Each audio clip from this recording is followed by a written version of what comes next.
বন্ধুরা, আমি মুনমুন দত্ত। মার রান্নাঘরে চ্যানেলে আপনাদের সবাইকে স্বাগতম। আজকে আমি আবার একটা ঠান্ডা জিনিস বানাবো, সেটা হচ্ছে স্মুদি। স্মুদি আর শেকের মধ্যে তফাৎ আছে।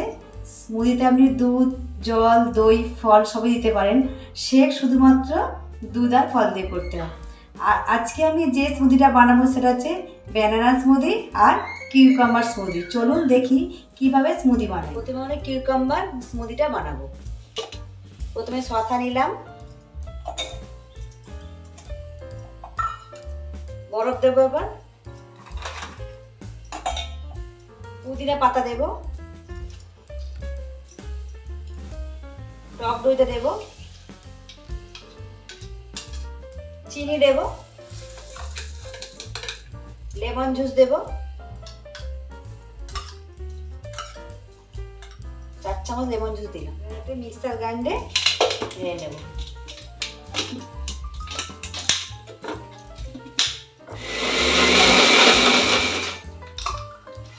এই যে কিউকাম্বার স্মুদিটা হয়ে গেছে।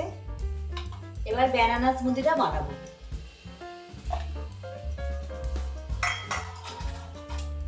বরফ দেব,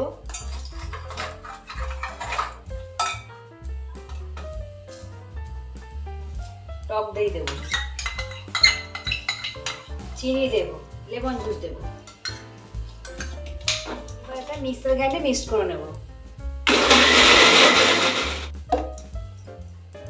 এই দেখুন আমাদের ব্যানানা স্মুদি রেডি হয়ে গেছে।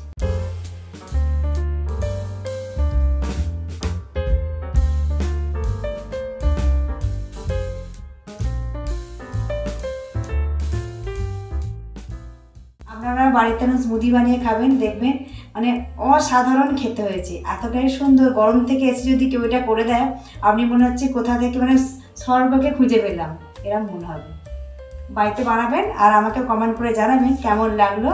আর আমার চ্যানেল যদি ভালো লাগে লাইক, সাবস্ক্রাইব আর শেয়ার করতে ভুলবেন না। অবশ্যই আবার আসবো পরের দিনে নতুন একটা রেসিপি নিয়ে। ঠান্ডা ঠান্ডা জিনিসই বানাবো। নমস্কার, আপনারা ভালো থাকবেন, সুস্থ থাকবেন।